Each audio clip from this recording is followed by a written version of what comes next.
सबको प्रणाम, सबको नमस्ते और thank you again for joining. आज चलिए एक छोटा सा मंत्र पढ़ता हूँ, बड़ा ही प्यारा मंत्र है। उस पर थोड़ी बात करके फिर आगे बढ़ते हैं। ये मंत्र है ऋग्वेद के 996 99 996 99। अग्न आयुषी पवस्व आसुवोर्जमिषम चनः आरे बादस्व दुच्छू नाम। जो लोग एक्सटेंडेड हवन करते हैं वो शायद इस मंत्र को जानते हैं। ठीक है ना। आइए इस मंत्र को समझते हैं। अग्न आयुषी, अग्नि, सबसे पहले हम अग्नि स्वरूप परमात्मा को प्रार्थना करते हैं। अग्रणी, अग्नि स्वरूप, जो अग्रणी होता है, जो सबसे पहले होता है, आगे चलता है, उसको हम अग्नि स्वरूप कहते हैं। और प्रकाश देने वाला, ज्योति देने वाला परमात्मा है, तो उसको हम अग्नि स्वरूप कहते हैं। हर किस्म की एनर्जी देने वाला वो ईश्वर है, तो हम उसको अग्नि स्वरूप कहते हैं। तो हम कहते हैं, हे अग्नि स्वरूप पावक प्रभु, हमारा जीवन पवित्र निर्मल करो, जिसमें किसी भी किस्म का कुछ भी मल या विक्षेप ना हो, कोई खराबी ना हो। आयुषिम, आयुषिम पवस, पवस जिसमें पवस हो, पवित्रता हो। और हे दाता दत्यानो न ऊर्जम ईश च आसुवह, हे दयालु प्रभु, ऊर्जा, बल और साथ ही हर चीज जो हमारी जिंदगी को ईंधन देती है, फ्यूल देती है, खाना, खाद्य, खाने लोग चीजें और अच्छी चीजें हमको प्राप्त कराइए। और दुच्छुना मारे बत्तस्व, बाध, बाधा दीजिए, रोक दीजिए हर उस चीज को जो कि दुष्प्रवृत्ति वाली हो, जो कि गलत हो, जिसमें किसी भी किस्म का दुर दुर्शुनम, दोनों को मिला देते हैं तो दुस और शुनम मिलके दुच्छुनाम बन जाता है। शुनम जो होता है उसमें होती है बुराइयां, जो भी दूर खराब चीजें हो। और शुनम में वो भी होता है जिसको कि श्वान प्रवृत्ति कहा जाता है या कुत्ते के एटीट्यूड वाला कहा जाता है, तो उसका भी मतलब यहाँ बैठ सकता है। खैर, हम परमात्मा से यही प्रार्थना करते हैं कि हे प्रभु, हमारे जीवन को पवित्र बनाइए और सब प्रकार की अच्छी चीजें, ऊर्जा, बल, अन्न, भोजन प्राप्त हमको कराइए। साथ ही बुरी प्रवृत्तियों को, पाप की प्रवृत्तियों को हमसे दूर रखिए, हमको उनके पास मत भटकने दीजिए। ये इस मंत्र की प्रार्थना है। कभी डिटेल में चाहेंगे तो इस पे बात कर लेंगे आगे। बड़ा ही अच्छा और प्यारा मंत्र है। हमारे मंत्र सारे परमात्मा से प्रार्थना के ऐसे ही होते हैं, जिसमें हम परमात्मा से अच्छी चीजें मांगते हैं। अब वो जो जो लोग हनुमान चालीसा पढ़ते हैं, वो पढ़ते हैं बल बुद्धि विद्या देहु मोहे, हरियो क्लेश विकार। तो उसका क्या मतलब होता है? मतलब ये होता है कि जिंदगी के जो क्लेश और विकार होते हैं, क्लेश दुख, कष्ट, जो कष्ट होते हैं, और विकार बुराइयां होती हैं, जो भी खराब चीजें होती हैं, खराब घटनाएं होती हैं, खराब विचार होते हैं, खराब बीमारियां होती हैं, उन सब को हम दूर करने की प्रार्थना किससे करते हैं? बल बुद्धि विद्या। हे परमात्मा, मुझको बल दीजिए, बुद्धि दीजिए, अकल दीजिए और विद्या दीजिए। उसी से हरेंगे सारे क्लेश और विकार। तो प्रार्थना तो हम यही करते हैं ना हमेशा। तो यही प्रार्थना हमारी हमेशा रहती है। आइए आगे बात करता हूँ। 26 पे मैं पढ़ना शुरू करूंगा। पिछले हफ्ते हमने बातें की थी काफी सारी। अगर किसी के मन में कुछ रह गया हो तो आप लोग मुझसे पूछ सकते हैं। हाँ रवि जी बोलिए, चलिए बिफोर आई स्टार्ट बताइए। आपका जो प्रवचन था लास्ट वीक, लास्ट संडे का, तो सुना मैंने, अच्छी तरह सुना। और जैसे श्वेता जी और अलका जी मनन करते, मैं मनन किया उस पर, तो कुछ चीजें ऐसे दिमाग में आई जो प्रश्न थे, मैं आपसे करना चाहता हूँ। पता नहीं पूछिए मैं पूछिए, पूछ लीजिए। प्रॉपरली पूछ। बता सकूँ, कह सकूँगा। आपने कहा था कि इससे सर अरविंदो घोष या और उन्हीं की तरह के लोग जो जो ऊपर जा चुके हैं, समाधि करते हैं, उनको कुछ तरंगे न सुनाई देती हैं जिसमें वेदों का ज्ञान होता है। तो मेरा ये बड़ा एक क्वेश्चन है, आप उसको सीधा क्वेश्चन स्टूपिड भी हो सकता है, लेकिन क्वेश्चन मेरा है, दिल में आया था, तो आपसे पूछ रहा हूँ कि जो उनको जो तरंगे सुनाई देते हैं, साउंड वेव्स, जिसमें उनको मंत्र वगैरह सुनाई देते हैं, उसकी भाषा क्या है? क्या संस्कृत होती है? नंबर 2, दूसरा ये है कि जैसे सरविंदर घोष ने जो सुना, उन्होंने उसको इंटरप्रेट किया जहाँ से उन्होंने उनको जो मंत्र समझा है, या जो उनसे पहले वाले थे जिनको सुनाई दिया, जो उसके बाद में आए, क्या वही सेम प्लेस से स्टार्ट करके इंटरप्रेट करते हैं? ये मैं थोड़ा-सा उसको थोड़ा बताइए, क्योंकि बात ये है कि छोटे बच्चे की माँ जो है ना, वो बच्चे के प्रश्न को समझ सकती है। इसी तरह हमारे प्रश्न जो हैं, आप ही समझ सकते हैं और कोई नहीं। देखिए, ऐसा मत उछालिए कि गिरूँ तो चोट लग जाए। नहीं, नहीं, ये तो पीयूष जी, मैं भी कहना चाहूँगी कि मैं अपने को भाग्यशाली समझते हैं हम कि भी नहीं, आपसे बस से ठीक है। हमारा ये रिश्ता, नाता जुड़ा और इतना ज्ञान मिल रहा है हमें। नहीं, बस ये तो ठीक है, हमारा बस भाग्य अच्छा है जो हमें ये ज्ञान मिल रहा है। ठीक है, थैंक यू वेरी मच।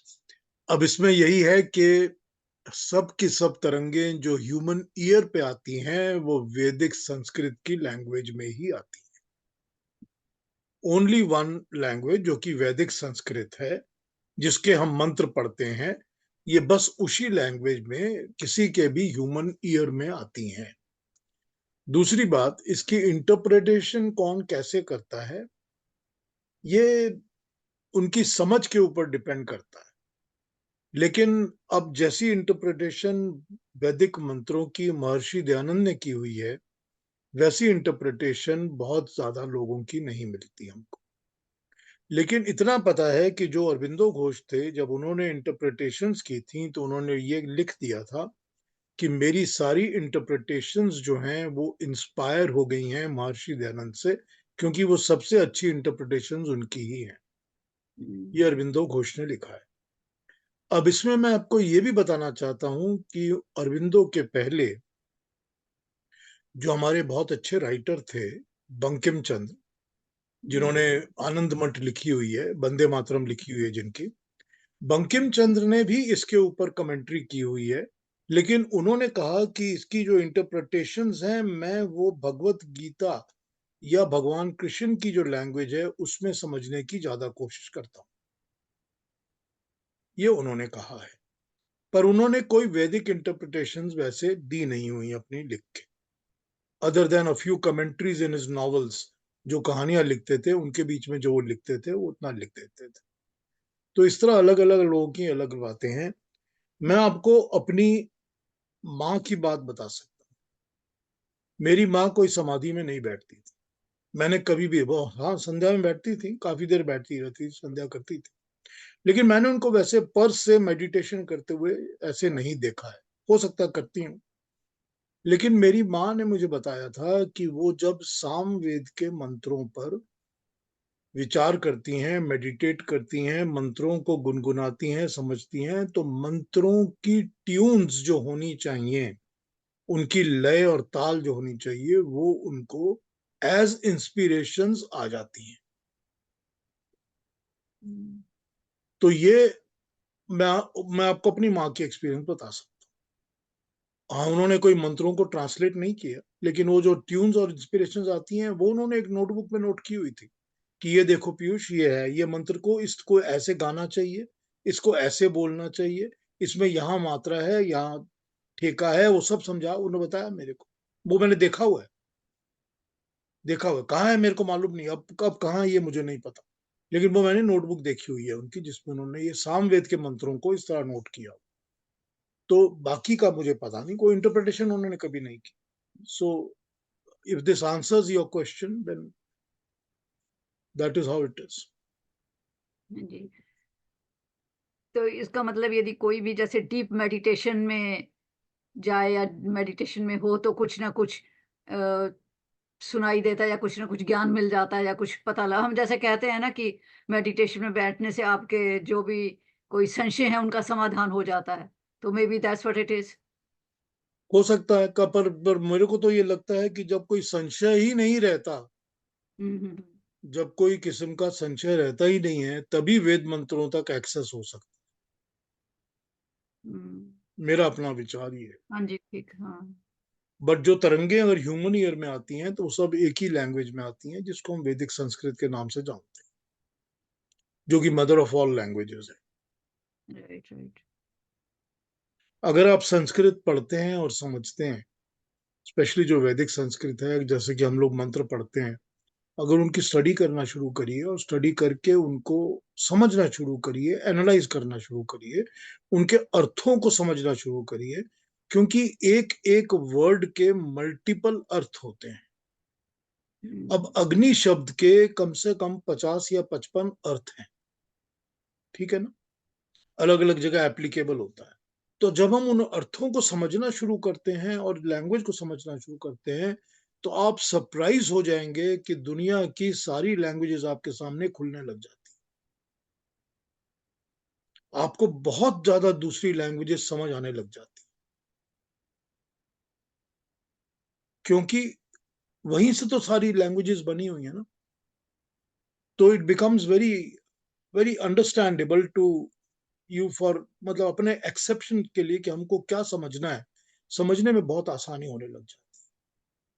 तो ऑब्वियस है कि जो लोग उस मंत्रों को एनालाइज करके समझ पाते हैं, वो अगले लेवल तक पहुंच जाते हैं, उसके बियॉन्ड पहुंच जाते हैं। हाँ जी, ठीक है ना? हाँ जी, धन्यवाद।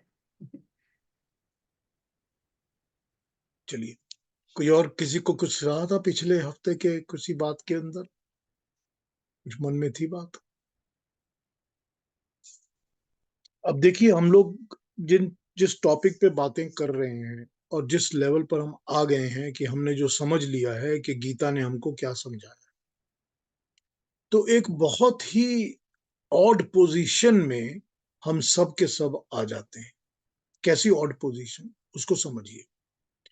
ऑड पोजीशन ये है कि हम सारी जिंदगी जिन चीजों को फॉलो करते आए हैं, वो सब की सब चीजों को गीता ने एक तरफ रख के रख दिया कि ये सब बगल में रख दो, ये सब मेरे तक पहुंचने का रास्ता नहीं है, या इन सब में मैं नहीं हूं। ये बता दिया ना गीता ने।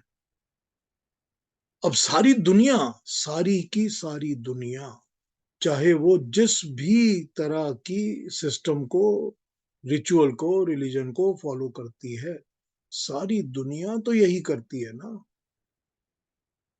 सारी दुनिया यही करती है ना।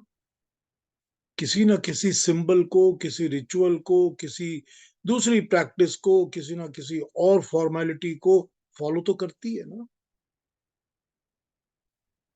अब ये तो हम कह नहीं सकते कि भाई तुम्हारी फॉर्मेलिटी रद्दी है, मेरी फॉर्मेलिटी सबसे अच्छी है। ये तो बड़ी मुश्किल वाला क्वेश्चन हो जाता है, मुश्किल वाली बात हो जाती है। तो यहां पर यही बात आ जाती है कि भगवान कृष्ण ने तब क्यों इस बात को कहा था और आज भी क्यों वैलिड है। क्योंकि वो कहते हैं कि कोई भी चीज को वो कट डाउन या बुराई तो करते ही नहीं है। वो कहते हैं तुमको जो करना है, जो मानना है करो, बहुत अच्छा है, उन उन चीजों का फल तुमको मिलेगा। अब यहां पर आप देख लीजिए कि अगर वो अपनी बात के ऊपर ना टिके हों और कुछ और आपसे कहें, कोई और आश्वासन दें, प्रॉमिस दें, आपको गारंटी दें आपको, तो आप कहेंगे कि कर्म और कर्म फल का प्रिंसिपल जो है वो खराब हो गया। फिर तो उनका बनाया हुआ ही कर्म और कर्म फल का प्रिंसिपल ठीक नहीं चलेगा। वो भी तो उनका ही बताया हुआ है ना। तो उनका बताया कर्म और कर्म फल का प्रिंसिपल ही तो हमको बताता है कि तुम जिस चीज की पूजा करोगे वो तुमको मिलेगा, लेकिन ये समझ के करो कि वो मैं नहीं हूं। ये हो गई ना बहुत बड़ी इश्यू। हमारी सारी जिंदगी जो निकल गई है, जिसमें हमने जो जो चीज प्रैक्टिस की है, वो सारी की सारी हमारे सामने क्वेश्चन की तरह खड़ी हो जाती है ना, कि मैं तो समझ रहा था कि मैं परमात्मा की पूजा कर रहा हूं, लेकिन मैं कर तो कुछ और रहा हूं। ठीक है, हम सबको किसी ना किसी वाया मीडिया की किसी हेल्प की जरूरत है, लेकिन यहां तो भगवान कृष्ण ने वो सारी की सारी हेल्प को भी एक अलग लेवल पे रख के खड़ा कर दिया था कि तुम आसन लगा के बैठो, पीठ सीधी करो, ऐसी जगह में आसन बिछाओ, शांत होना चाहिए, एकांत में बैठो, सिंपल तरीके से रहो, भोजन को सिंपल करो, इंद्रियों का निग्रह करो, सबको कंट्रोल में रखो और बैठ के ध्यान रखो। उन्होंने तो यही बता दिया। उन्होंने तो कहा नहीं ना कि इतना बड़ा पहाड़ होना चाहिए या इतनी सीढ़ियां चढ़नी चाहिए या घंटियां बजनी चाहिए या प्रदीप जरूर जलाओ या कि अगरबत्तियां जलाओ या कि ऐसी मूर्ति, कोई भी चीज उन्होंने नहीं बताई ना, कुछ भी नहीं कहा ना उन्होंने। तो आप ये देख के और सोच के देखिए जिंदगी में कि हमारी जिंदगी में परमात्मा की प्राप्ति कितनी सरल और आसान है, जिसको हम लोगों ने ही मुश्किल बनाया। अब इसमें कोई डाउट नहीं है कि जो कर्म कांड है जो कि हम करते हैं सब के सब अलग अलग तरह से, वो सब के सब, मगर उसकी तो पर्पस अलग है ना भाई। अगर आपको अपने घर की शुद्धि करनी है और शुद्धि करने के लिए आप हवन कर रहे हो या पाठ कर रहे हो या पूजा कर रहे हो, तो उसका पर्पस तो घर की शुद्धि ही है ना, उसका पर्पस परमात्मा प्राप्ति तो नहीं है ना। तो ये चीज समझ के करो, क्योंकि उस कर्म का कर्म फल तो आपको मिलेगा ही। जो आप कर्म करोगे उसी का कर्म फल ही मिलेगा। ये नहीं हो सकता कि कर्म तो कुछ और किया और कर्म फल किसी और का मिल जाए, ये तो नहीं ना हो सकता। फिर तो उनका अपना प्रिंसिपल बिगड़ जाएगा, अपनी थ्योरी जो बता रहे हैं वही बिगड़ जाएगी। तो ये चीज बिल्कुल जिंदगी में समझ लो कि मैं जो कर रहा हूं मुझको उसका कर्म फल मिलेगा। तो अगर मैं पूजा पाठ भक्ति कर रहा हूं कि मैं तो भाई इस गॉड के नाम पर, इस एक देवता के नाम पर, इस एक मूर्ति पर ही सारी भक्ति पूजा कर रहा हूं, तो ठीक है ना, उसकी प्राप्ति होगी ना। लेकिन ये मत समझना कि वो परमात्मा है। ये दूसरी बात है कि परमात्मा ने ही उस देवता को बनाया है, उस शक्ति को भी परमात्मा ने ही बनाया है, तो वो भी हमको तभी मिल रही है जब हम पर परमात्मा की कृपा है, वरना तो वो भी नहीं मिलेगी। लेकिन गलत फहमी मत रखो अपने दिमाग में। अब ये प्रिंसिपल्स जब वो स्ट्रेटन आउट कर देते हैं, तो इनको स्ट्रेटन आउट करने के बाद हमारे लिए जिंदगियों में, हमारी अपनी लाइफ्स में ये बहुत बड़ी बात हो जाती है कि इसको मानकर इस पर चलें कैसे। ठीक बात है ना, कि इसको माने और इसको चलें कि इस पर चलें कैसे, क्योंकि हमने सारी जिंदगी कुछ और किया हुआ है। हम अलग अलग चीजों को फॉलो करते आए हैं, हमारी मान्यता अलग है, बिलीफ्स अलग हैं, विश्वास अलग। तो इसको मानकर हम चलें कैसे। तो ये बड़ी सिंपल तरीके से वो हमको बातें समझाते हैं और बातें समझा के बता देते हैं कि इस चीज को ऐसे समझो और ऐसे करो। वही हमको करना है। तो गीता को अगर आप फॉलो करेंगे तो परमात्मा को कैसे प्राप्त करना है, इसका बड़ा सीधा सिंपल स्ट्रेट तरीका वो आपको बताते जाएंगे। 7th चैप्टर में तो अभी उन्होंने अपनी बात शुरू की है करनी, और शुरू में ही उन्होंने प्रिंसिपल्स को ले आउट कर दिया है हमारे साथ। अब वो आगे बातें करेंगे और भी। इस चैप्टर में टोटल 30 श्लोक हैं, हम 25 खत्म कर चुके हैं। इसमें 30 श्लोक टोटल हैं। तो हम जितने भी श्लोक कर पाएंगे उनको करने के बाद फिर मैं इस चैप्टर की समरी पर आ जाऊँ। फिर समरी भी बहुत इंटरेस्टिंग लगेगी जब आप सुनेंगे उसको। तो ऐसा करते हैं कि आज अरुणा जी हमारे साथ नहीं है, तो 26 को मैं पढ़ लेता हूँ और 26 को पढ़ के फिर आपको समझाना शुरू करता हूँ। ठीक है।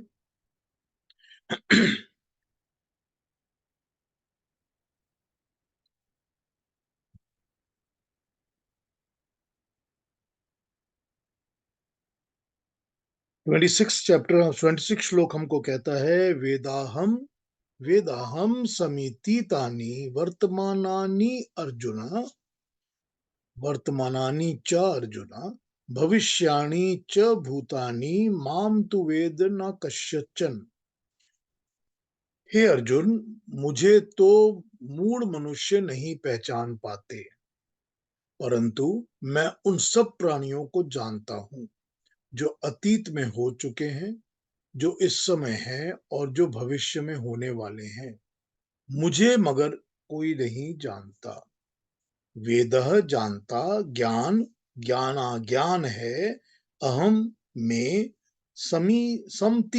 समतीतानि जो व्यतीत हो चुके हैं, जा चुके हैं, वर्तमानानि जो वर्तमान में है, च अर्जुन हे अर्जुन, भविष्याणि जो भविष्य में होंगे, और भूतानि प्राणियों को जो भू पे रहते हैं, माम मुझे तू नहीं जानता कोई भी, वेद ज्ञान किसी को मेरा नहीं है। इस श्लोक के बाकी ट्रांसलेशंस देख लेते हैं, फिर बात करते हैं।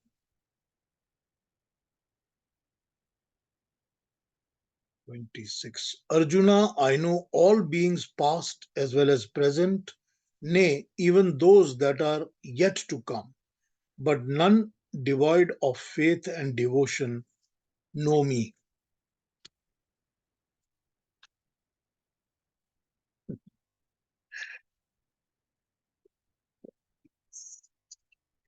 हे अर्जुन, परमात्मा का मनुष्य मात्र के प्रति क्या उपदेश है, जो सुन।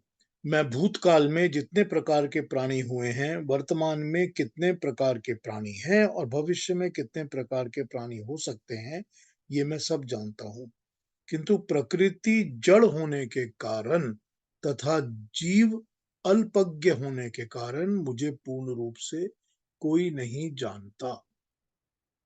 प्रकृति जड़ होने के कारण, क्योंकि वो चेतन नहीं है, इसलिए वो नहीं जानती। और जो जीवात्मा है वो अल्पज्ञ है, उसका ज्ञान अल्प है, कम है, इसीलिए वो मुझे नहीं जानता। एक और देखता हूं। व्यतीत हुए काल में, बीते हुए काल में, वर्तमान के काल में और भविष्य में होने वाले सब प्राणियों और पदार्थों को मैं जानता हूं। तो यहां सिर्फ प्राणी नहीं, पदार्थ भी हैं। तो जो चीजें हैं, जो भी वस्तुएं हैं, जो भी कुछ है, मैं सब कुछ जानता हूं, परंतु मुझे कोई दूसरा नहीं जानता। ऊपर के श्लोकों में 24-25 में कही बात को ही यहाँ पर दूसरे शब्दों में कहा गया है। इस श्लोक में कहा है कि मैं किसी को दिखाई नहीं देता। कारण यह है कि पिछले श्लोक में कहा था कि कारण यह है कि मैं अपनी योग माया से, अपनी शक्ति जिससे मैंने संसार बनाया है, और उस संसार से जुड़ी हुई शक्ति से मैं ढका हुआ हूं। वेद का एक मंत्र है, यजुर्वेद का मंत्र, जो कहता है, हिरण्येन पात्रेण सत्यस्यापिहितम मुखम। 40वां अध्याय है, तो ये हमारे ईशुपनिषद में भी यही आता है। इसका मतलब होता है, सुंदर और चमत्कार पात्र का मुख बंद है, जिसमें अविनाशी तत्व छिपा हुआ है। यानी कि वो जो सुंदर और खूबसूरत हिरण्य गोल्डन पात्र है, पात्रेन, उसका मुखम बंद है, जिसका मुंह खुलता नहीं है, उसी के पीछे मैं छिपा हुआ हूं। मुंह का मतलब मुंह नहीं है, मुंह का मतलब मुख है, फेस, कि उस फेस के पीछे मैं छुपा हुआ हूं।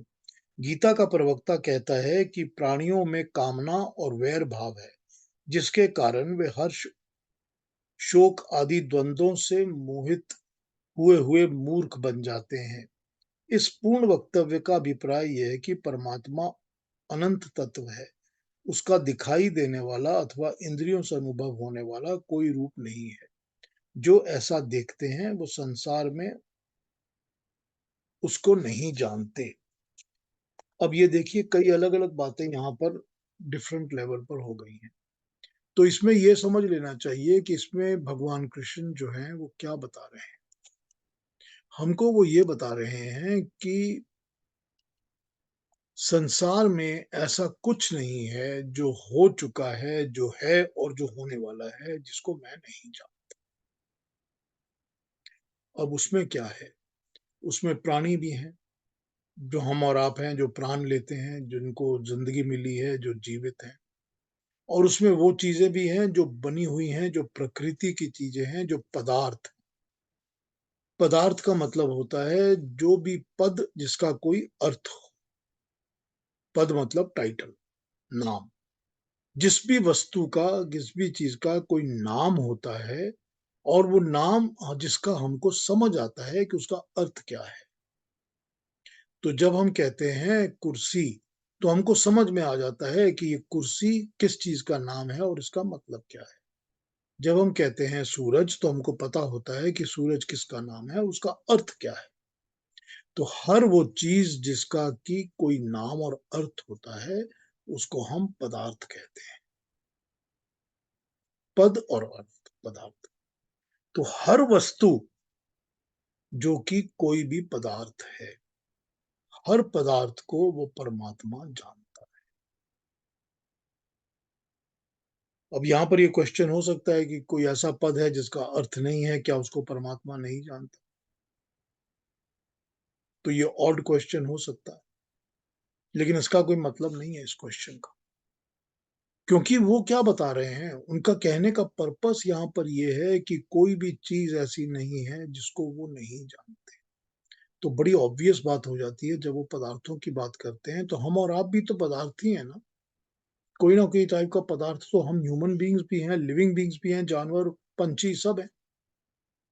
तो वो ये कह रहे हैं कि ऐसा कुछ नहीं है, मैं नहीं जानता। अब वो क्यों क्यों कह रहे हैं भाई? वो तो बना रहे हैं, सब कुछ तो जानते ही है। वो तो सब कुछ उन्हीं का बनाया हुआ है, उन्हीं का क्रिएट किया हुआ है। तो परमात्मा तो सब कुछ जानता है, तो इसमें क्वेश्चन रेज ही नहीं होना चाहिए। लेकिन यहाँ पर ये समझा रहे हैं कि लोग मुझे नहीं जानते, या ये पदार्थ जो हैं, जो प्राकृतिक चीजें हैं, ये मुझे नहीं जानती। अब उसके पीछे सबसे बड़ी बात ये हो गई कि जो भू पदार्थ हैं, जो दुनिया में बनाई हुई चीजें हैं, प्रकृति की बनाई चीजें हैं, वो मुझे नहीं जानती, क्योंकि उनके अंदर तो चेतन या कॉन्शियस है ही नहीं। कि वो तो जड़ पदार्थ हैं। जो जड़ हैं वो जानेंगे कैसे? तो अब उसका क्या मतलब है? मतलब है कि जानने का जरिया, जानने का तरीका, जानने का मोडस ऑपरेंडी चेतन तत्व है। ठीक है ना? जड़ पदार्थ तो उनको जान नहीं सकते, उनमें जानने की क्षमता ही नहीं है, उनके अंदर जानने की क्वालिफिकेशंस ही नहीं है, क्योंकि वो चेतन नहीं, कॉन्शियस नहीं है, अवेयर नहीं। तो जान कौन सकता है? जान हो सकता है जिसके अंदर की कॉन्शियस या चेतन है। और जो कॉन्शियस और चेतन है वो एक तो परमात्मा है, उसी को तो जानना है। और उसी को जानने के लिए दूसरा जीवात्मा है। हम और आपकी तरह जो जीव हैं, प्राणी हैं, उनकी जो आत्माएं हैं, वो उसका दूसरा सेकंड पर्सन है, जो उसको जानना, जिसको जानना है परमात्मा। तो इस जीवात्मा को, चेतन तत्व को, क्यों उसका परिचय नहीं मिलता? क्यों कह रहे हैं कि वो नहीं जानते? इस चेतन तत्व को, हम लोगों को, जीवात्मा को उसका परिचय नहीं मिलता। उसका एक कारण है कि हम अल्पज्ञ हैं। अल्पज्ञ, अल्प ज्ञान वाले, जिनको कम अकल या कम ज्ञान है या कम बुद्धि है, उसको हमने अल्पज्ञ कहा। अल्प मतलब छोटा, ज्ञ मतलब ज्ञान। अब हम जब जीव को अल्पज्ञ कहते हैं तो परमात्मा को सर्वज्ञ कहते हैं। सर्वज्ञ मतलब जिसको हर चीज का ज्ञान होता है। वही तो बता रहे हैं ना कि मुझको सब पता है। इस श्लोक में तो वही बता रहे हैं ना, जब वो कह रहे हैं कि मुझको सब कुछ का पता है, पहले गए हुए का भी, अभी का भी, आने वाले का भी। तो यही तो हो गया ना सर्वज्ञ। सर्वज्ञ का मतलब जिसको हर चीज का सर्व ज्ञान है, हर चीज का जिसको ज्ञान है। और अभी हमको पता चल जाता है कि हम अल्पज्ञ हैं, क्योंकि ना हमको बीते का पता होता है, ना आने वाले का पता होता है, प्रेजेंट का भी हमको पता ही नहीं होता ज्यादातर। तो हम तो अल्पज्ञ हो गए ना कंपैरेटिवली, तो अभी हो गए, पता चल गया कि हम अल्पज्ञ हैं और वो सर्वज्ञ है। तो पहली कंडीशन तो ये है कि क्योंकि हम अल्पज्ञ हैं, हमको उसका भी, परमात्मा का भी ज्ञान नहीं होता। और दूसरी बात यह है कि हम अपनी पुराने संस्कारों के कारण इच्छा द्वेष के अंदर अटके रहते हैं, राग द्वेष में चिपके रहते हैं कि हमको क्या चाहिए, क्या नहीं चाहिए, क्या अच्छा लगता है, क्या बहुत खराब लगता है। एवर्शंस, लाइकिंग्स, अट्रैक्शंस, डिट्रैक्शंस, हम इनमें चिपके जुड़े रहते हैं। और इनमें चिपके जुड़े रहने के कारण इसका बर्ताव, इसकी सारा का सारा काम काज, लेना देना प्रकृति और प्राकृतिक चीजों के साथ करते हैं। तो हम उलझे रहते हैं इसी में। जब हम इसमें ही उलझे रहते हैं तो हम उसको देख ही नहीं पाते, क्योंकि वो तो इन सब के पीछे छिपा हुआ है। और छिपा हुआ भी किस चीज के पीछे है? जब हम देखना भी शुरू करते हैं तो हमको हर चीज अट्रैक्शंस, हिरण्यमयी, गोल्डन फेस वाली, गोल्डन शक्लों वाली दिखती हैं। तो उस गोल्ड में और उन अट्रैक्शंस के अंदर ही हम इतने ज्यादा चकाचौंध हो जाते हैं कि उसके पीछे हमारी नजर जाती ही नहीं, हम उसी में अटक जाते हैं। तो हमको जो चीजें अट्रैक्टिव लगती हैं, चाहे वो जितनी भी अट्रैक्टिव हो, उन अट्रैक्टिव चीजों के पीछे अटक कर हम जो होते हैं अल्पज्ञ होते हैं, हम उस सर्वज्ञ तक पहुंच नहीं पाते। अब इसी चीज को पिछले मंत्रों के साथ जोड़ के देख लीजिए कि मेरे दिमाग में इस फलाने देवता की अट्रैक्शन बैठी हुई है, मैं इसकी पूजा करता हूं।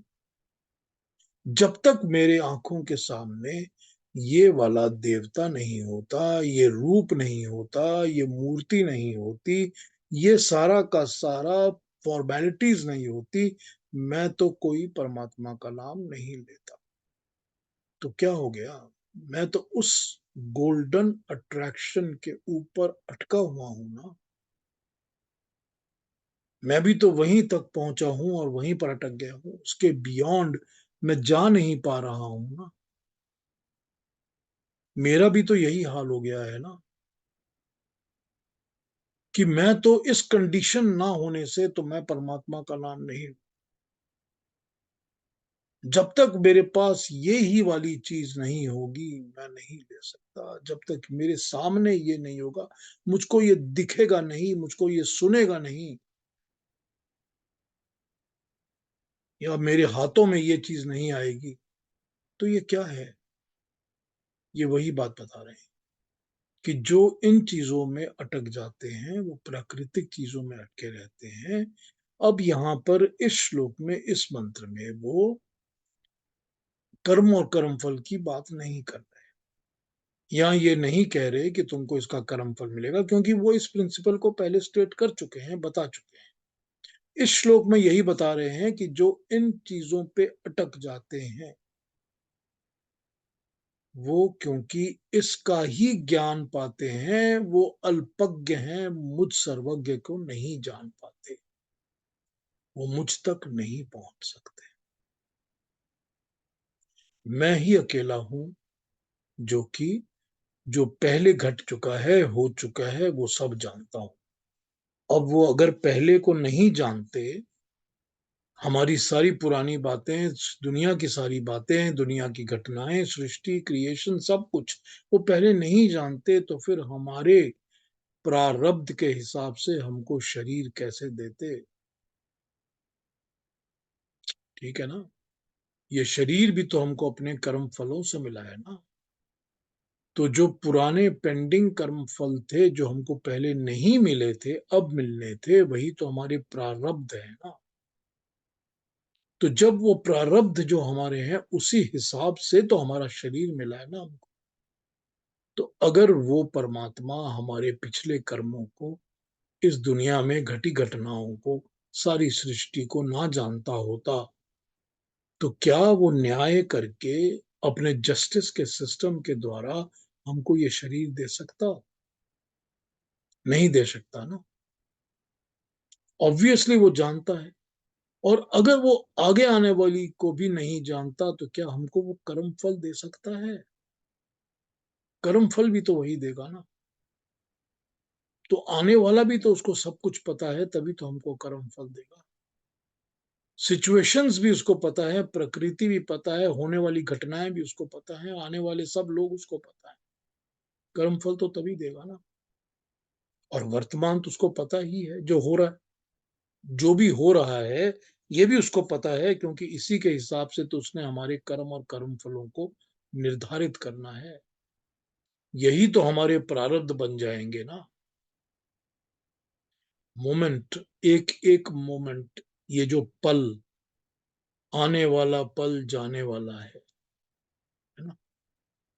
तो जो भी मोमेंट आता है, वो तो जैसे ही मैंने आपसे ये बात कही, ये मोमेंट चला गया, पास्ट हो गया।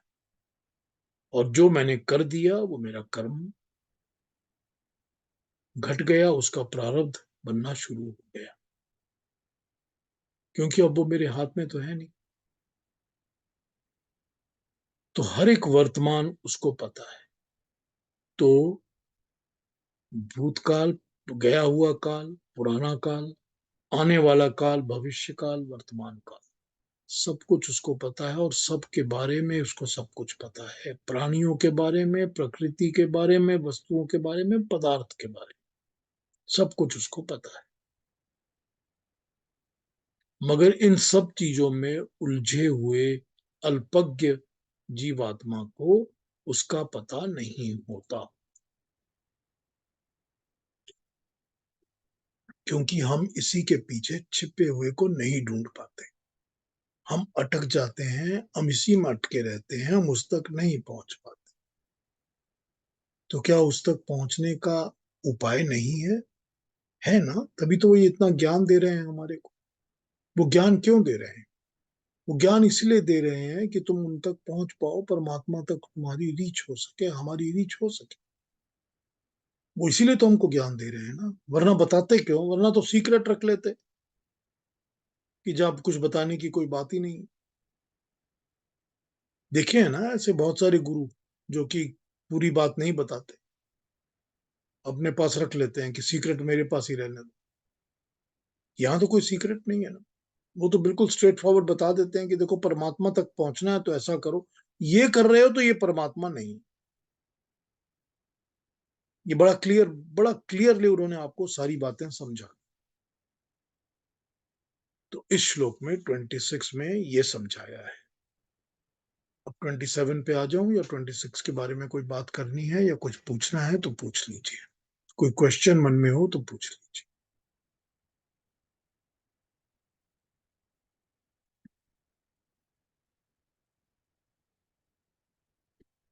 हाँ जी, कोई बात?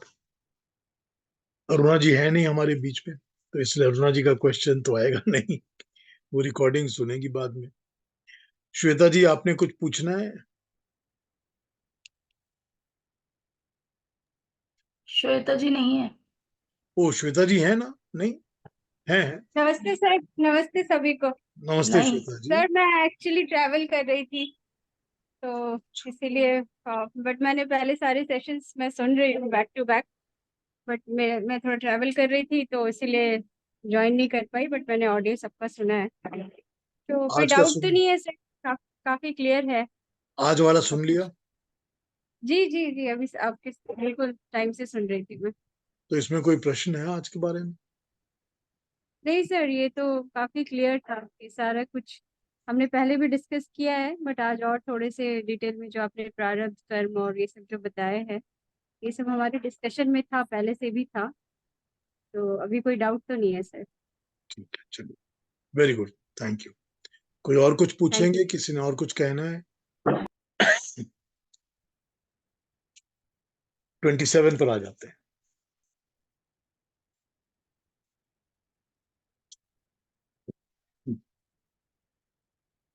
इच्छा द्वेषस्मुत्थेन अर्थात द्वंद्व मोहेन भारत सर्वभूतानि सम्मोहम सर्गे यान्ति परंतप।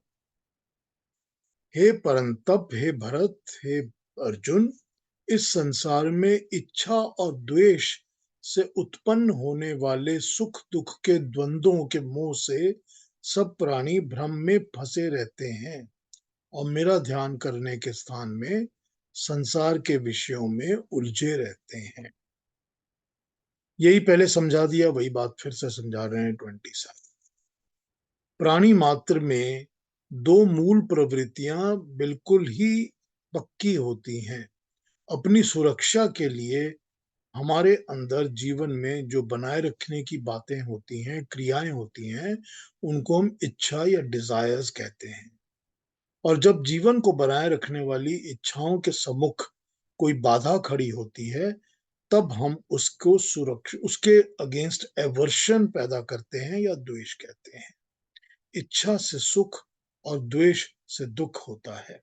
संसार के ये तथा इसी प्रकार के द्वंद्व हैं। इन द्वंद्वों को ही यथार्थ समझकर मनुष्य इन्हीं में उलझा रहता है। द्वंद्व मतलब डुअलिटी, दो चीजें जो एक साथ चल रही होती हैं। इन्हीं में उलझकर मनुष्य इसी के अंदर फंसा रहता है। असल में द्वंद्वों में फंसे रहना भ्रम जाल में फंसे रहना है, क्योंकि वास्तविक सत्ता इनकी नहीं है, भगवान की है। उसी में ध्यान जमाना उचित है। दूसरी ट्रांसलेशंस भी देख लेता हूं।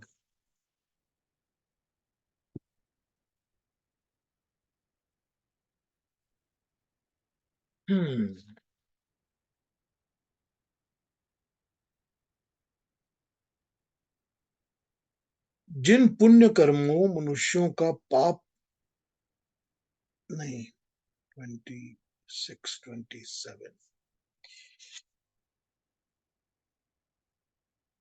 परमात्मा क्या मनुष्य मात्र के प्रति क्या उपदेश है, यह हमने 26 में देखा। हे शत्रुओं को तपाने वाले परंतप अर्जुन, इस सृष्टि में इच्छा द्वेष से उठने वाले शत्रु मित्र, प्रिय और अप्रिय आदि द्वंद्वों के मोह के कारण प्राणी मात्र मूढ़ावस्था में पड़े रहते हैं।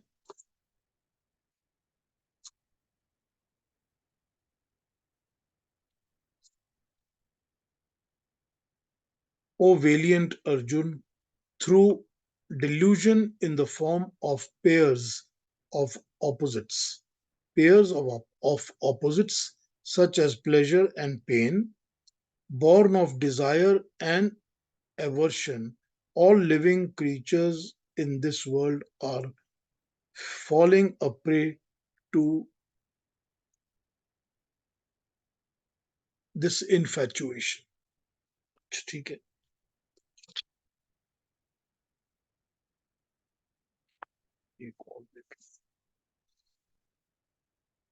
इच्छा यानी कि कामनाएं और द्वेष यानी कि वैर भाव से उत्पन्न हर्ष और शोक, इन द्वंद्वों के मोह में सब प्राणी अज्ञानता को प्राप्त हो रहे हैं।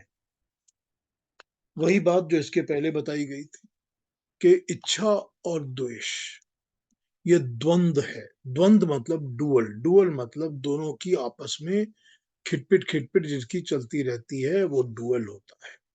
जो भी आपस में कंपटीशन में लगे रहते हैं वो डुअल होता है। तो यहां पर डुअल क्या है? यहां पर डुअल है द्वंद्व और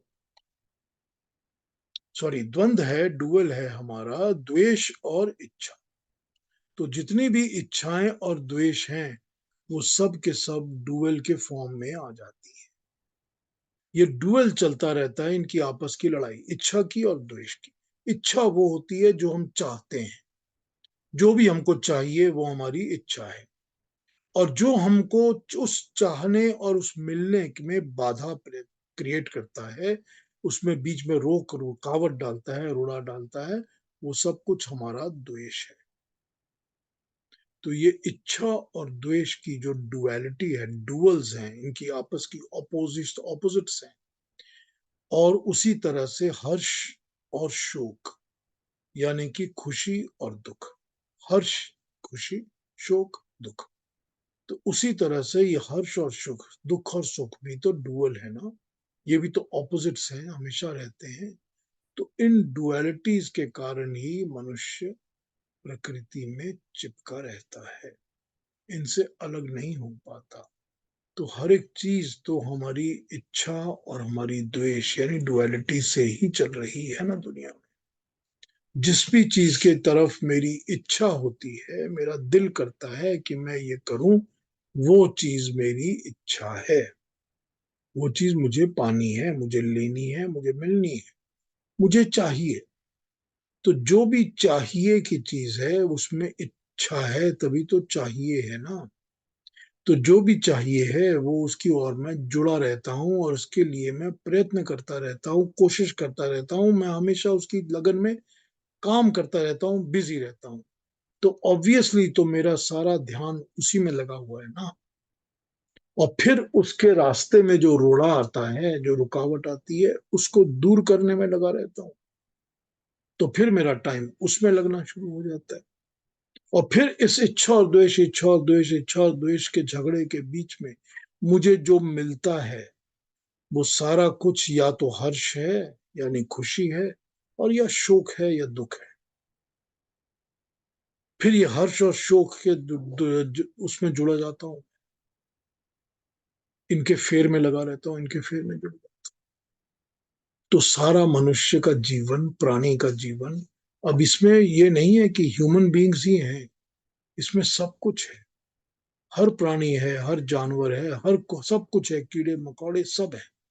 क्योंकि सब इच्छा और द्वेष से जीते हैं, सभी इच्छा द्वेष से जीते हैं और सभी हर्ष और शोक से जीते हैं। सबको खुशी चाहिए होती है, सबको दुख होता है ना। ये है ये है उसका मेन इंग्रेडिएंट, यही हो रहा है। इसी में सब अटके रहते हैं। इसमें अटकने के कारण ही प्राणी जो है वो अल्पज्ञ होता रहता है। उसको उतनी सी ही अकल होती है, उतना सा ही ज्ञान होता है, उसके बियॉन्ड उसको ज्ञान नहीं होता। तो जब इसके बियॉन्ड उसको ज्ञान नहीं होता, उसको पता नहीं चलता कि क्या है, तो वो इसके आगे और पीछे की बातें सोच भी नहीं सकता। जब वो नहीं सोच सकता तो यही बताया है ना कि आगे पीछे सब कुछ तो मैं जानता हूं, लेकिन जो प्राणी है वो नहीं जानता, क्योंकि वो इसके आगे पीछे सोच नहीं पाता। वो सिर्फ उतना ही सोचता है जितना उसको उसकी इच्छा या उसका द्वेष, उसका दुख या उसका सुख उसको सोचने पे मजबूर करते हैं या उसको करने पे मजबूर करते हैं। उसकी यही लिमिटेशंस है, और इन लिमिटेशंस में ही वो अटका रहता है, तभी वो कभी मुझे नहीं देख पाता, मुझे ढूंढ नहीं पाता।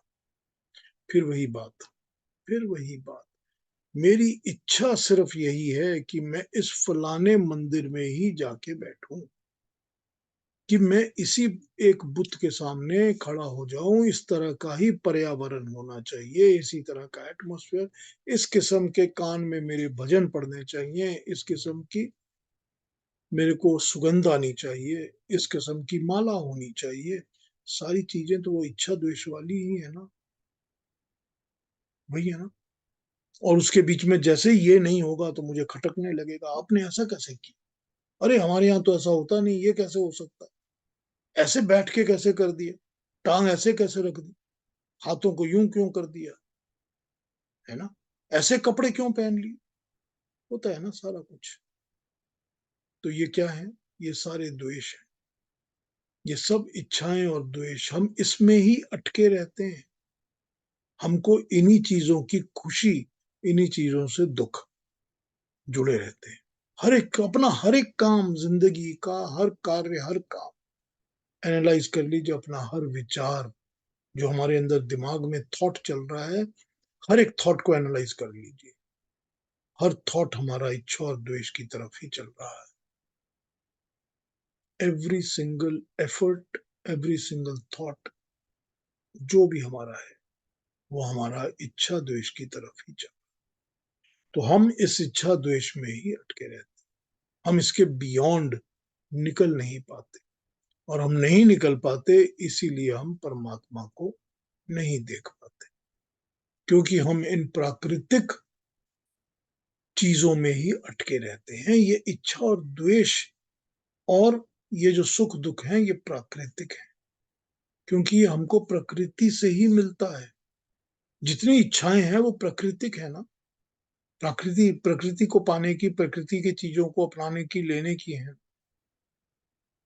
और जो मिलता नहीं है, जो बाधा आती है, जो हमको रोकता है बीच में, वो भी तो सब प्राकृतिक चीजें, वस्तुएं हैं ना। और फिर क्या होता है, उनसे ही रिलेटेड सारे सुख और दुख हैं, वो भी प्रकृति से मिले हुए हैं, वो भी नेचर से मिले, वो ईश्वर के तो नहीं है। तो वही हो गई ना बात खत्म, कि हम तो अटक गए ना इसी के पीछे। तो वही है जो मूल मनुष्य है, जो कि बुद्धिहीन है, जिसमें अकल नहीं है, अल्पज्ञ है, जो मुझ तक, परमात्मा तक नहीं पहुंच पाता। यही इन्होंने समझाया है 26 और 27 के श्लोकों में। ठीक है, कुछ पूछना है, बताना है, बताइए। फिर 28, 29, 30 हम लोग कल खत्म कर देंगे, और कल 28, 29, 30 यानी कि 7th चैप्टर खत्म कर लेंगे, और फिर कल या कि उसके अगले हफ्ते उसकी पूरी समरी या उसका उपसंहार पढ़ेंगे, उसको भी समझेंगे और डिफरेंट व्यूज को जानेंगे, बाकी बाकी लोग इसके बारे में क्या कहते हैं वो भी एनालाइज करेंगे। तो आज अब इन 2 श्लोकों पर कोई क्वेश्चन हो तो पूछ लीजिए।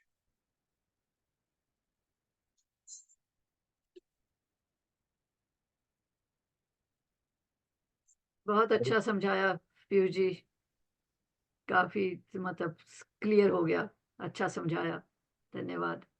Thank you Yukta ji, thank you, thank you. अब यही है कि बातें हमारे दिमाग में, हमारे दिल में, हमारे समझ में बैठ जाएं तो ठीक है, अच्छा है। हाँ जी, कुछ और बोलेंगे कोई?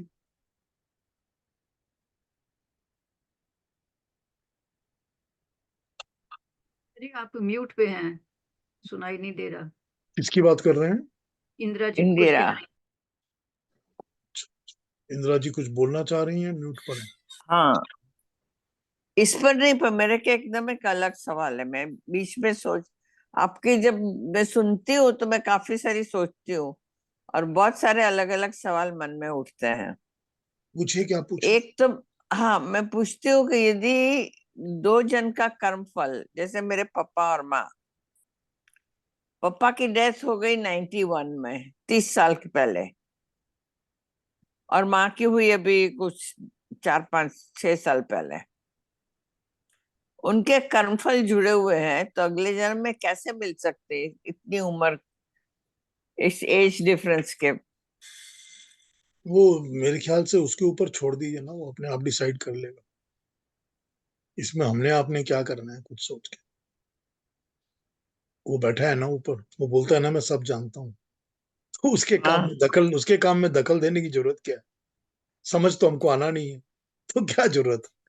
जाने नहीं, दीजिए तो उसको। पीयूष जी ये जरूरी तो नहीं है ना कि अगले जन्म में भी वो पति पत्नी के रूप में ही मिले, किसी भी रूप में मिल सकते हैं। नहीं भी मिल सकते हैं, हाँ, नहीं भी हाँ, मिल सकते हैं, ये कोई जरूरी थोड़ी है। ये तो कोई जरूरी नहीं। जितना जितना जिसकी जितनी, अगर अगर और लंबा लिखा होता तो और लंबा जीते। वो तो लिखा हुआ नहीं है, तभी तो खत्म हो गया ना हिसाब किताब, तभी वो चलेगा। अब वो आगे कभी मिलेंगे नहीं मिलेंगे यार, मतलब it is not for us to even think on those lines. ये तो सब बोलने की बातें हैं, जाने दीजिए। पीयूष जी, ये सब सबके, इस सब समझ में मेरे को आता है कि इसी जन्म में, इसी भूमिका में लोग मिलते हैं, और फिर भी इतना दुख करते हैं क्योंकि अच्छा नहीं बोलते हैं। वही है ना, अच्छे बिल्कुल रिलेशनशिप। वही है ना सारा कुछ। वो भी तो हर्ष और शोक ही है हाँ, ना। कोई दुख देगा, कोई सुख देगा, कोई अच्छा मिलेगा, कोई बुरा मिलेगा। किसी को मिलने की इच्छा होगी, किसी को मिलने की इच्छा बिल्कुल नहीं होगी। वही तो है ना सारा कुछ। हाँ। पर इसी इसी जन्म में ऐसे ही, अब जैसे मेरे पापा और माँ, ऐसे पापा माँ कभी अब नहीं मिल सकते हैं मेरे को। कुछ बोलना देखिए, हो, कुछ कहना हो, कुछ समझाना हो, वो भी नहीं कह सकते, अब चले गए सारी तब। सारी दुनिया में सबके माँ बाप ही माँ बाप होते हैं बस। उनको दोबारा कोई माँ बाप मिल नहीं सकते, और वैसे माँ बाप बच्चों को नहीं मिलते। सबके माँ बाप बड़े यूनिक और बेस्ट होते हैं, यही कहा जा सकता पर हम लोग को जब मन में जो होता है वो बोलते नहीं है, अब बोलते हैं तो फिर ठीक से नहीं बोलते हैं। हो सकता नहीं, जैसे मेरे पापा लास्ट नाइट, उनकी जिस दिन डेथ हो गई, जिस रात को, मुझे बोलते मेरे सिर पे हाथ फिरा दे, तो मैंने सिर पे हाथ फिरा दिया। तब इतना सारा बोलने की इच्छा थी मेरे को, कि इतना सारा पापा ने सिखाया है, इतना सारा हमको दिया है ज्ञान, और इतनी अच्छी तरह से बड़ा किया है, और हमारे भाई बहन में इतना अच्छा प्रेम है, रखा हुआ है, कि समझाया है हम लोग को। वो मैं कुछ बोल ही नहीं पाई। इसीलिए तो जो जब मौका मिलता है तो बोल लेना चाहिए, कह देना चाहिए। वेट नहीं करना चाहिए, हम्म। क्योंकि अगले हाँ, पल ये का मैं तो किसी को समझ पता गई, नहीं। ये तो मैं समझ गई, तो अगले पल का कैसा तो करना किसी को चाहिए। पता ही नहीं। नहीं होता है। और वो भी जो अच्छी बातें होती हैं वो तो जरूर बोलनी चाहिए, और जो बुरी होती हैं हम्म। वो इमीडिएटली भूल जानी चाहिए, भूल जानी ताकि वो चाहिए। प्रकट होके सामने भी ना आए। अच्छा, अच्छा। कोई और बात किसी ने कहनी है? कोई आज की श्लोक पर कोई कुछ पूछेंगे, और या कोई समझ नहीं आया हो दोबारा बताऊं? एकदम क्लियर था पीयूष जी। Thank you. प्रभा जी कुछ कहेंगी? आप म्यूट पर हैं। फिर अलका जी से भी पूछता हूँ। अलका जी कुछ कहेंगी? हम्म, क्या कहूँ आपको। अल्प मेधा अल्पज्ञ वो सब हूँ मैं। आप समझाने की कोशिश कर रहे हो, बट मैं अभी भी वहीं पर ही हूँ शायद। जो आप कोई बोल रहे होते हो मुझे बिल्कुल अटैक हो रहा होता है, बट ये आज का नहीं है, ये बरसों का है, तो ये भूलेगा नहीं। अब ऐसे सोच रही थी कि माता पार्वती ने भी तो इसी जड़ शिव को पाने के लिए सालों तपस्या की, वर्षों तपस्या की और पाया। तो ठीक है, मुझे तो शिव में ही ओम दिखता है, ओम में ही शिव है। ठीक है। बस तपस्या में लगे रहिए, और क्या है। इसीलिए मानसिक मैंने, मन के अंदर तो हमेशा चलते रहना चाहिए उसका नाम। हाँ, बस ठीक है। क्योंकि वो 1 2 4 साल बचपन से है, तो नहीं नहीं, ठीक है। जैसे आप वो कह रहे थे ना गोल्डन अट्रैक्शन, वो सब मुझे लग रहा था। मैं कुछ कर नहीं सकती अब। ठीक है, कोई बात नहीं। अब वो ये बात ये है कि जो गोल्डन अट्रैक्शंस हैं वो भी तो उसकी बनाई हुई है। हाँ, उसके पीछे भी तो वही छुपा हुआ है शक्ति ना। भी ईश्वर ही है ना। हाँ, फिर उसके पीछे भी वही छुपा हुआ है ना, हम्म, तो वो दिख जाता है। कोई बात शक्ति भी ईश्वर है, ईश्वर भी शक्ति है।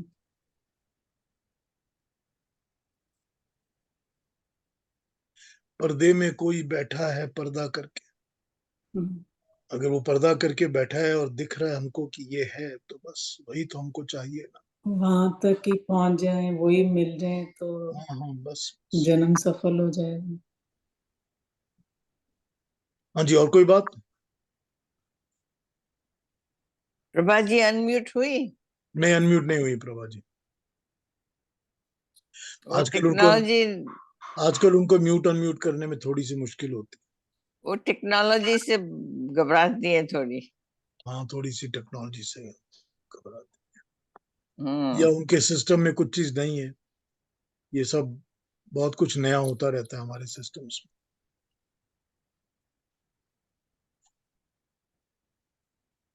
चलिए फिर कल मिलें, कल फिर बाकी बातें करते हैं। हाँ, कल भी है अभी तो। हाँ, तो किसी को कोई फिर भी दिमाग में बातें हो तो कल पूछ लीजिए। कल 28, 29, 30 को खत्म करने की कोशिश करेंगे। तो ये हमारा 7th चैप्टर खत्म हो जाएगा, फिर हम उसके कंक्लूजन पर आ जाएंगे। ठीक है, अच्छा, तो सबको प्रणाम और नमस्ते। नमस्ते। नमस्ते। कल मिलते हैं।